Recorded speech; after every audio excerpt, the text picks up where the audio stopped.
Seberapa penting teknologi dalam kehidupan kita? Apakah kita selalu membutuhkan teknologi dan inovasi untuk bisa mencapai kemajuan bersama?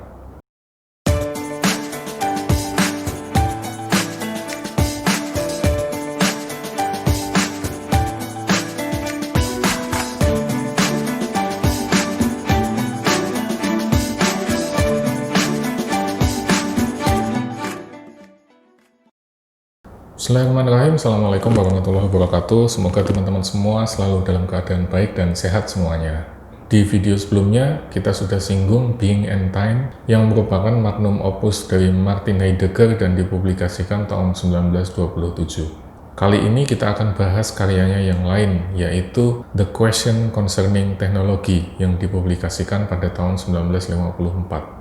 Sebetulnya karya ini merupakan kumpulan dari kuliah beliau atau esai beliau yang dibawakan pada tahun 1949 di depan Bremen Club. Judul aslinya adalah The Thing and Framing, The Danger and the Turning.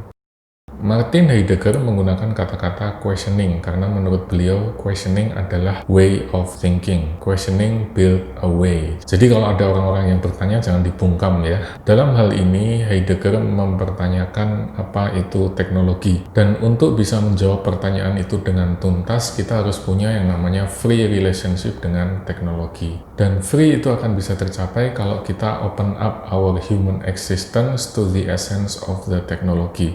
Jadi kita membuka eksistensi manusia dalam diri kita untuk melihat sejauh mana esensi dari teknologi itu bisa bekerja. Dari situ, barulah kita bisa mengalami technological dalam boundary yang dia miliki. Karena menurut Heidegger, teknologi tidak sama dengan the essence of technology. Teknologi itu sendiri tidak sama dengan esensi dari yang dibawanya. Sebelumnya, pemahaman tentang teknologi terbagi dalam dua bidang besar. Yang pertama adalah teknologi as a means, sebagai sebuah sarana, dan yang kedua adalah teknologi as human activity, sebagai aktivitas yang dikerjakan atau dilakukan oleh manusia. Tapi definisi ini sifatnya terlalu instrumental dan dia tidak bisa mengungkap lebih dalam tentang the essence of technology. Oleh karena itu, supaya kita bisa masuk lebih dalam, kita harus mempertanyakan what is instrumental. Dan what is instrumental itu akan membawa kita kepada causality, kausalitas, sebab akibat. Sejak zaman Aristotle, kita sudah mengenal 4 sebab utama, yaitu causa materialis, causa formulis, causa finalis, dan terakhir adalah causa efficiens. Nah, 4 causa ini saling terhubung satu dengan yang lain dan saling mempengaruhi antara satu dengan yang lain. Causa materialis membahas tentang material yang digunakan, bahan yang dimanfaatkan. Causa formulis berbicara tentang bentuk, ukuran. Causa finalis adalah tentang hasil akhir dari teknologi itu sendiri, sementara causa efficiens adalah apa-apa yang memungkinkan semua ini bisa terjadi. Bisa berupa tenaga ahli, bisa berupa mesin yang digunakan untuk memproduksi, bisa berupa sumber daya lain, dan masih banyak lagi. Semuanya saling terikat dan terhubung satu dengan yang lain. Nah, yang menarik teman-teman sekalian, causa efficiens ini memegang peranan yang lebih besar karena causa efficiens inilah yang membawakan atau mewujudkan atau yang memungkinkan causa finalis ini untuk bisa muncul. Istilahnya causa efficiens inilah yang bring forth atau yang revealing atau yang menunjukkan, yang memungkinkan semua ini terjadi, dan bringing forth inilah yang disebut sebagai concealment dan unconcealment. Dan yang perlu dicatat adalah dari proses unconcealment ini tadi, dari proses revealing ini tadi, kita akan menemukan the truth. Atau kalau dalam bahasa Yunani disebut sebagai aletheia, atau kalau orang Romawi menyebutnya veritas. Nah, atas dasar itu, maka teknologi tidak bisa kita anggap sebagai sebuah means lagi, tidak bisa kita anggap hanya sebagai sebuah sarana. Tapi teknologi lebih dari itu. Teknologi adalah alat yang bisa revealing the truth, revealing aletheia atau revealing veritas. Teknologi juga akan memperkenalkan kita kepada makna. Dia akan introducing the meaning. Dan singkatnya, teknologi akan mewujud nyatakan dirinya ke dalam revealing dan unconcealment tadi, sehingga truth atau kebenaran bisa mengemuka. Agak pusing ya? Nah, konsep revealing tadi menurut Heidegger adalah sesuatu yang wajar karena teknologi itu sendiri berasal dari kata techne. Techne itu dekat dengan episteme. Techne itu biasanya digunakan untuk menggambarkan hal-hal yang terkait dengan ability atau kemampuan dan kapasitas umat manusia. Sementara episteme itu biasanya digunakan untuk menggambarkan knowledge. Jadi kalau kita bicara tentang political science, maka biasanya kita menggunakan istilah episteme. Tapi kalau kita bicara tentang retorik, tentang metafisik, mungkin kita menggunakan techne. Techne dan episteme itu dua hal yang berjalan beriringan, karena dua-duanya sama-sama revealing the truth, bringing truth into things. Jadi keduanya tidak bisa dipisahkan. Dan karena itulah, maka ketika kita bicara tentang teknologi, tapi kita masih menggunakan paradigma seperti blokir, sensor, dan lain sebagainya, itu sama sekali tidak masuk akal dan menyalahi kodrat.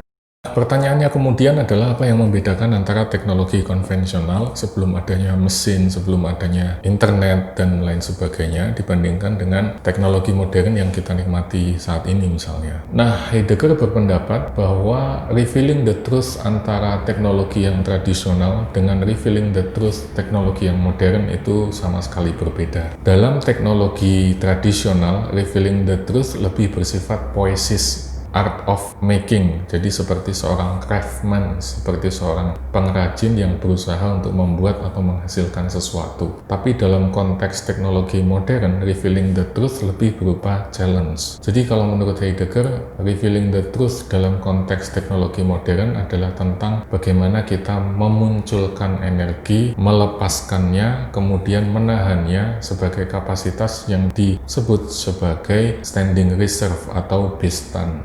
Nah, bestan ini adalah sesuatu yang bisa kita gunakan, sesuatu yang bisa kita andalkan. Ini tidak sekedar deposit atau simpanan, ini tidak sekedar seperti inventory atau persediaan, tetapi ini adalah seperti sebuah kapasitas yang memungkinkan kita untuk melakukan proses transformasi lebih lanjut. Teknologi modern melihat alam semesta ini sebagai sebuah objek yang bisa menjadi standing reserve. Ini masalahnya. Kalau kita bicara dalam konteks teknologi tradisional, manusia adalah seperti steward atau seperti pelayan bagi alam semesta. Tapi dalam teknologi modern, manusia seperti menjadi tuan dan alam semesta seperti menjadi budaknya. Karena sekali lagi teknologi modern menganggap alam semesta ini sebagai standing nature yang nanti kemudian bisa dimanfaatkan, diberdayakan, dan seterusnya. Dan inilah yang menjadi esensi dari teknologi modern, atau dalam bahasa Heidegger disebut sebagai enframing. Enframing adalah the essence of modern technology. Jadi ketika kita berbicara tentang hutan atau kita berbicara tentang batu bara, kita tidak melihatnya hanya semata-mata sebagai sumber daya, tetapi kita melihatnya sebagai standing reserve. Standing reserve ini nanti bisa kita manfaatkan untuk menggerakkan listrik, membangun rumah, atau menghasilkan energi, dan seterusnya, dan seterusnya. Nah, ketika sebuah objek hilang perannya dan menjadi standing reserve, kita sendiri akan menjadi standing reserve itu sendiri. When the object is lost to the standing reserve, we ourselves become the standing reserve, and we see ourselves as a construct. Jadi kita tidak melihat sebuah objek, melainkan ilusi dan delusi atas diri kita di mana-mana. Karena kita bisa memanfaatkan kayu, kita bisa memanfaatkan batu bara, kita bisa memanfaatkan apapun yang tersedia di alam semesta. Kita menjadi standing reserve. Jadi teman-teman, enframing ini yang kemudian akan block the truth. Enframing ini yang akan block the poesis. Jadi menurut Heidegger, bukan teknologinya yang berbahaya, melainkan enframing itu sendiri yang berbahaya. Jadi bukan sekedar apakah rumah yang dibangun itu menjadi sesuatu yang berbahaya, apakah batu bara itu sendiri yang diproses dari alam yang berbahaya, melainkan enframingnya. Apakah rumah itu misalnya dibuat dengan tujuan tertentu, apakah rumah itu dibangun dengan menyalahi konservasi lingkungan, apakah batu bara tadi merusak hutan dan ekosistem di sekitarnya. Enframing inilah yang kemudian menjadi berbahaya menurut Heidegger. Dan hal ini bisa kita lihat lebih lanjut, misalnya ketika kita bisa melakukan rekayasa genetika, ketika kita bisa melakukan manipulasi sel dan lain sebagainya. Pada akhirnya nanti kita mungkin bisa menciptakan human, kita bisa menciptakan manusia. Kalau sudah begini, what does it mean to be a human misalnya? Pada akhirnya, menurut Heidegger, human is under influence of a power which challenge him or her. Jadi manusia pada akhirnya akan berada di bawah kekuatan atau kuasa yang kemudian bisa mempengaruhi diri mereka. Dan dalam kondisi itulah mereka tidak lagi free atau bebas. Dan keterkaitan antara human dan being human itu yang kemudian menjadi menarik. Karena di balik itu semua tersimpan the essence of technology. Jadi esensi dari teknologi itu tersimpan atau tersembunyi di balik hubungan antara human dan being. Dan di era digital seperti sekarang ini, enframing bisa jadi semakin berbahaya karena internet menjadi semacam standing reserve yang kita miliki. Tapi di sisi lain, kita juga bisa menjadi standing reserve itu sendiri. Dan diri kita sudah ngeblend, sudah menyatu, sudah terpadu dengan teknologi digital itu sendiri. Menurut Marshall McLuhan dalam Understanding Media, perubahan dari teknologi analog menuju teknologi digital itu memberikan konsekuensi yang luar biasa panjang. Ketika kita bicara teknologi digital, maka kita akan berhadapan dengan angka atau nilai yang tak terbatas jumlahnya. Kenapa bisa begitu? Karena teknologi digital mereduksi segala sesuatunya dalam kode biner 0 dan 1. Tapi kode biner tadi akan menciptakan polarisasi, dan kode biner tadi akan memperkenalkan kita kepada bipolar world, dunia yang bipolar. Dan ini bisa terjadi di banyak hal. Hal ini bisa mengundang konflik sosial, bisa mengundang persaingan Darwinianisme dalam masyarakat kita, bisa menimbulkan inequality gap yang tinggi, radikalisasi pemikiran, rasisme, dan masalah-masalah yang lain.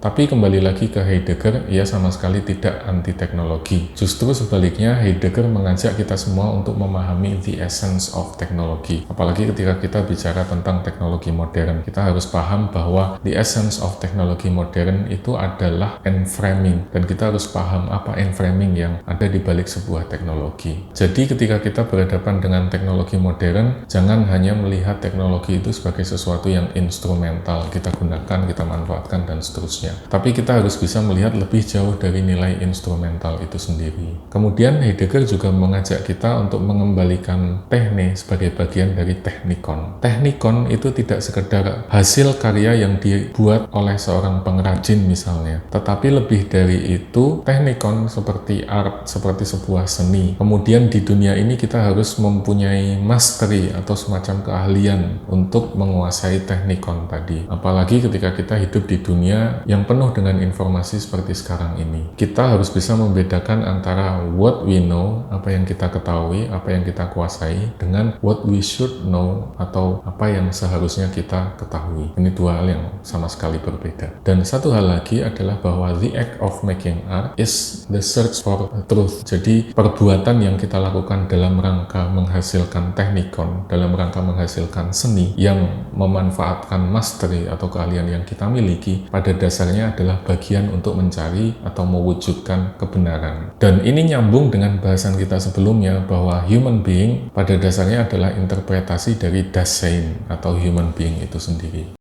Lalu balik lagi ke pertanyaan awal, apakah kita butuh teknologi? Teknologi seperti apa yang kita perlukan? Apakah kita yang menguasai teknologi atau kita yang dikuasai teknologi? Saya tidak akan menjawab pertanyaan tadi secara eksplisit, tapi dari video ini saya ingin mengajak teman-teman sekalian untuk lebih berhati-hati ketika kita menggunakan kata-kata seperti teknologi, inovasi, apalagi jargon seperti revolusi industri 4.0 dan seterusnya. Karena teknologi tidak sesederhana yang selama ini kita pikirkan, tidak sesederhana yang selama ini kita bayangkan.